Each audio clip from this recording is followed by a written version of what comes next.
ఇక అంతే వాళ్ళు చేసిర్రు కదా తప్పులన్నీ, అవన్నీ ఒక్కొక్కటి వస్తాయి. మా చట్టం తన పని తను చేసుకుంటూ పోతుంది. మేము ఎప్పుడూ కూడా చట్టాన్ని ధిక్కరించలేదు. చట్టం ఏది చెప్తే అదే నడిచినాము, చట్ట ప్రకారంగానే వెళ్ళాలని ఇన్ని రోజులు ఆగినాము. వాళ్ళు 10 సంవత్సరాలలో చేసిన దోపిడీకి అవినీతికి మేము ఏ రోజు కూడా కక్షలు కానీ ఇలాంటివి పెట్టుకోలేదు. చట్టానికి అప్పచెప్పడం, చట్టం తన పని తను చేసుకుంటూ పోతుంది. కాబట్టే ఈ రోజున ఒకరికొకరు అక్కడ అటెండ్ కావాల్సి వస్తుంది.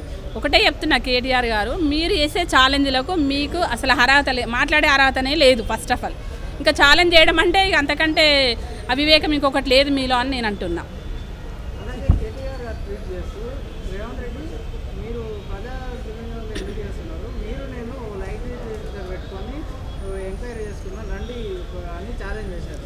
నేను గతంలో ఒకసారి ఇట్లనే వేస్తే మా అన్న ఛాలెంజ్ ఇచ్చిండు రమ్మని, వైట్ పేపర్ రిలీజ్ చేసి అక్కడ అమరవీరుల స్తూపం దగ్గర కూర్చున్నాడు. 2 గంటలు కూర్చున్నాడు. కానీ కేటీఆర్ ఎక్కడ దాక్కున్నాడు? అప్పుడు కనీసం వచ్చిండా? ఒకరోజు తొలి వెలుగు ఆఫీస్కి కూడా రండి, మన ఇద్దరం ఎదురుగా కూర్చొని ముఖాముఖిగా మాట్లాడదాము అనేసి మా అన్న కూడా అన్నాడు. మరి ఎందుకు రాలేదు ఆ రోజున? ఆ రోజున ఎందుకు దాక్కున్నావు? నువ్వు గడిలలో దాక్కున్నావా, పబ్ హౌజ్లలో దాక్కున్నావా? చెప్పు, అదే విషయం చెప్పు. ఇవాళ మళ్ళీ ఏదో నువ్వు చెప్తే ప్రజలు నమ్ముతారు అనుకుంటున్నావా? అసలు నీ ఛాలెంజ్లలో నీ నిజాయితీ ఉందా అని నేను అడుగుతున్నా. ఆ రోజు నువ్వు ఎందుకు రాలే అమరవీరుల స్తూపం దగ్గరికి? డ్రగ్స్ విషయంలో నేను ఇస్తా, మరి నువ్వు కూడా రా అని చెప్పిండు. మరి మా అన్న షాంపిల్స్ ఎందుకు రాలేదు? మరి భయపడ్డావు. ఈరోజు మళ్ళీ ఎందుకు ఛాలెంజ్ విసురుతున్నావు? ఇప్పటికి 4-5 సార్లు మా అన్న ఛాలెంజ్ విసిరిండు. నువ్వు వచ్చినావా అని నేను అడుగుతున్నా. నువ్వు వచ్చినావా? అసలు మా అన్న కాలు గోటికి కూడా పనికిరావని చెప్తున్నా కేటీఆర్కి. నీకు ఛాలెంజ్ విసిరే అంత దమ్ము అది ఫేక్. అదంతా నువ్వు మాట్లాడే మాటలన్నీ ఫేకు. నేను చెప్తున్నా, గతంలో వచ్చేవాడి, మరి నువ్వు అధికారంలోనే ఉన్నావు కదా, మరి ఎందుకు రాలేదు ఆ రోజు? ఎందుకు భయపడ్డావు? డ్రగ్స్ గురించి కూడా రాలేకపోతివి. తొలివేలుకు కూడా అన్న 2 గంటలు కూర్చున్నాడు తొలివేలు ఆఫీస్లో, ఇదే రగన్న దగ్గర. రాలేదు ఆ రోజు కేటీఆర్. అన్ని అనవసరమైన మాటలు మాట్లాడకుండా రాష్ట్ర భవిష్యత్తును నాశనం చేసినాడు. నేను ఒకటే చెప్తున్నా, మీరేమో స్కాముల కోసం స్కీములు పెట్టిళ్ళు, మేము ప్రజా సంక్షేమం కోసం పథకాలు పెట్టినాం. మాకు మీకు ఎంత తేడుందని నేను అడుగుతున్నా. మీరేమో స్కీముల కోసమే స్కాముల కోసం స్కీములు పెట్టిళ్ళు, మేము ప్రజా సంక్షేమం కోసం పథకాలు పెట్టినాం. ఒక్కొక్క పథకం ఈరోజు నెరవేరుస్తున్నాం కింద మీద పడకుండా. మీరు చేసిన అప్పులకు మిత్తిలు కట్టుకుంటా మా పథకాలను ఇవాళ మేము ప్రజల్లోకి అందిస్తున్నాం. మేము పేదవాడికి అందిస్తున్నాం, ధనవంతులకు కాదు మీలాగా. మీరు ధనవంతులకు అందించిళ్ళు. రైతు బంధు పేరు మీద ఎంతమంది ధనవంతులకు ఎన్ని వేల కోట్లు పోయినాయి అనేది లెక్క తీసి అది కూడా వస్తుంది ఒక రోజున బయటకి. ఏది మీరు చేసిన పాపాలు దాగాయి అన్నీ బయటకు వస్తాయి, ఖచ్చితంగా తీస్తా. మీరు గుట్టలకు ఇచ్చిళ్ళు, ధనవంతులు ఎమ్మెల్యేలకు, ఎంపీలకు, మినిస్టర్లకు కూడా మీరు రైతు బంధు వేసిళ్ళు. వందలకు ఎకరాలు ఉన్నోడికి కూడా వేసిళ్ళు. మేము పేదవాడికి మాత్రమే అందిస్తున్నాం. ఎవరైతే అర్హులు ఉంటారో వాళ్ళకి అందిస్తున్నాం మేము తప్ప మీలాగా దోపిడీ కోసము స్కాముల కోసం మేము పథకాలు ఇవ్వలే. మా ప్రజా సంక్షేమం కోసం మేము పథకాలు ఈరోజు ఇంప్లిమెంట్ చేస్తున్నాం.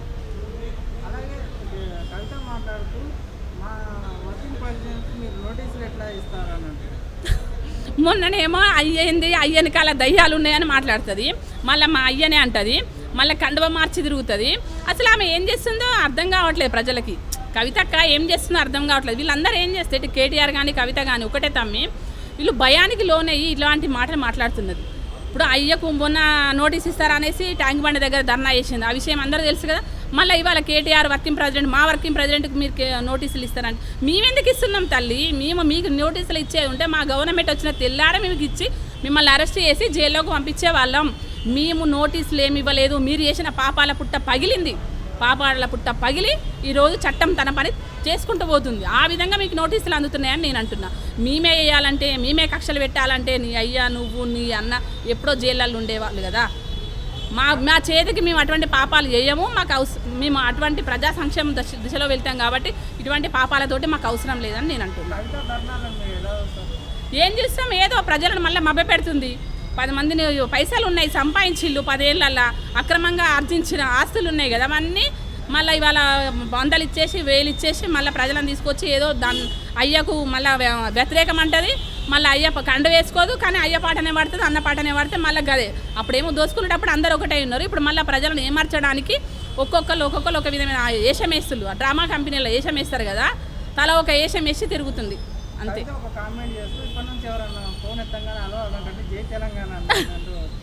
ఆమెకు జై తెలంగాణ అని అంత కోల్పోయిందని నేనంట.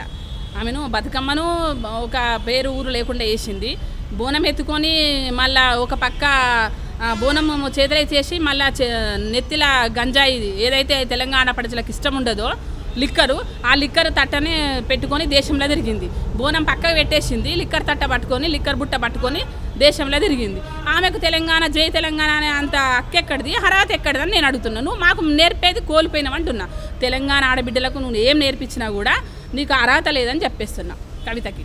కాళేశ్వరం విషయంలో హరీష్ రావు, ఈటెల, కేసీఆర్ మాటలు అంతా సేమే ఉన్నాయి కదా, మీరేమంటారు? ఒక్కటే ఉంటాయి ముందుగానే కదా. ఎప్పుడైతే ఈ టైంకు అటెండ్ కావాలన్నప్పుడు కేసీఆర్ ఏమన్నాడు, నీ లాస్ట్ అటెండ్ అవుతా విచారణకి, ఫస్ట్ ఆ రాజేందర్ అన్న, తర్వాత హరీష్ రావు, తర్వాత నేను అన్నాడు. అందులోనే మనకి ఈజీగా తెలిసిపోయింది కదా. ఒకరి తర్వాత ఒకరు వాళ్ళు వంతులు పెట్టుకున్నప్పుడే అర్థమైపోయింది, వాళ్ళు వంతుల వారిగా వెళ్ళినప్పుడే అర్థమైపోయింది.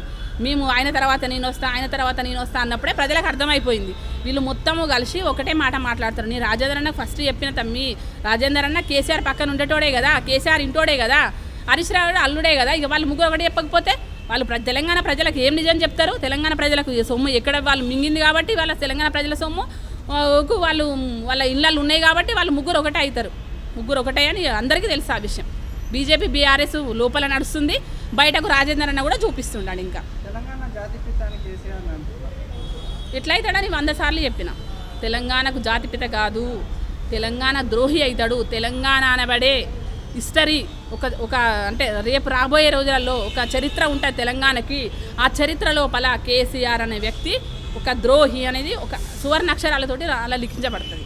కేటీఆర్ మాట్లాడుతూ మమ్మల్ని ఎదుర్కోనికి చాలా ఈ సంస్థల్ని అడ్డు పెట్టుకొని రేవంత్ రెడ్డి మాతోటి పోటీకి వస్తున్నాడు. నేను అంటే మాకు అవసరమే లేదు, చట్టం ఉంది, మేము చట్టాన్ని గౌరవించేటోళ్ళం.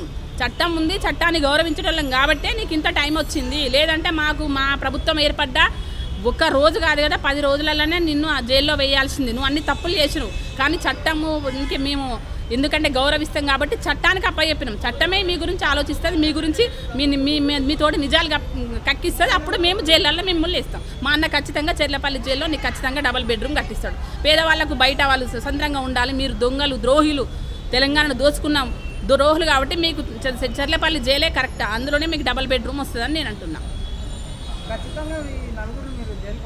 ఖచ్చితంగా మేము పంపించడం కాదు, చట్టం తన పని తను చేసుకుంటూ పోతుంది. తెలంగాణ ప్రజల ఆకాంక్ష కూడా అదే. తెలంగాణ ఎంతోమంది బిడ్డలు బలిదానాలతోటి ఏర్పడ్డ తెలంగాణలో కేసీఆర్ ఇచ్చిన మాటలేంది, చేసిన పనులేంది, ఎంత దోపిడీ చేసిండు, ఇవన్నీ బయటకు వస్తాయి. బయటకు వచ్చిన తర్వాత ఖచ్చితంగా చట్టం తన పని తను చేసుకుంటూ పోతుంది. వాళ్ళు జైళ్ళలోనే ఉంటారు. ఎక్కడ అవినీతి? ఎంత అవినీతి అనుకుంటున్నావు? తక్కువ అవినీతి కాదు. ఎక్కడ డెవలప్మెంట్ జరిగింది? ఏం డెవలప్మెంట్ జరిగింది? పేదవాడికి ఒక రేషన్ కార్డు ఇవ్వలేదు, ఎక్కడ డెవలప్మెంట్ జరిగింది? పేదవాడికి ఒక ఇల్లు ఇవ్వలేదు, ఎక్కడ డెవలప్మెంట్ జరిగింది? నీకు మాత్రము వేల కోట్లు లక్షల కోట్లు నీ ఇంటికి వచ్చినాయని నేను అంటున్నాను. 2014 ముందు కేసీఆర్ ఆస్తి ఎంత, కేటీఆర్ ఆస్తి ఎంత, కవితమ్మ ఆస్తి ఎంత, వాళ్ళ కుటుంబ సభ్యులకి ఆస్తి ఎంత? ఈరోజు 2024 కరెక్ట్ 10 సంవత్సరాలు వాళ్ళు రాష్ట్రాన్ని పరిపాలించారు. ఇవాళ ఆస్తి తీస్తే అన్నడే తెలుస్తుంది తెలంగాణ ప్రజలు. పేదవాడికి ఎందుకు ఇల్లు రాలేదు, మీకు ఎందుకు ఇన్ని లక్షల కోట్లు వచ్చినాయి అనేది ప్రతి పేదవాడు ఆలోచిస్తున్నాడు. ఈరోజు వాళ్ళు అనుకున్నంత ఇదిగా లేరు తెలంగాణ ప్రజలు, చాలా ఎదిగిళ్ళు. తెలంగాణ ప్రజలు కూడా అన్న అర్థమవుతున్నాయి. మీకు జైళ్ళల్లో వెళ్ళే రోజులు కూడా దగ్గర వచ్చినాయి. అసలు తెలంగాణను అడ్డు పెట్టుకొని, తెలంగాణని ఒక 4 అక్షరాలను అడ్డు పెట్టుకొని మీరు చేసిన దోపిడీకి ప్రజలేం మిమ్మల్ని నమ్మరు. అదంతా ఉత్తమ ముచ్చట. మీరు ఇంకా కలలు కనకండి, మీ దుకాణం బంద్ చేయండి, మీరు అనవసరమైన మాటలు మాట్లాడకండి. మీరు జైళ్ళని ఇప్పుడు ఇది అయిపోయిన తర్వాత ఈ రేస్ కేసు మళ్ళీ కవిత కూడా ముందటకు వస్తుంది.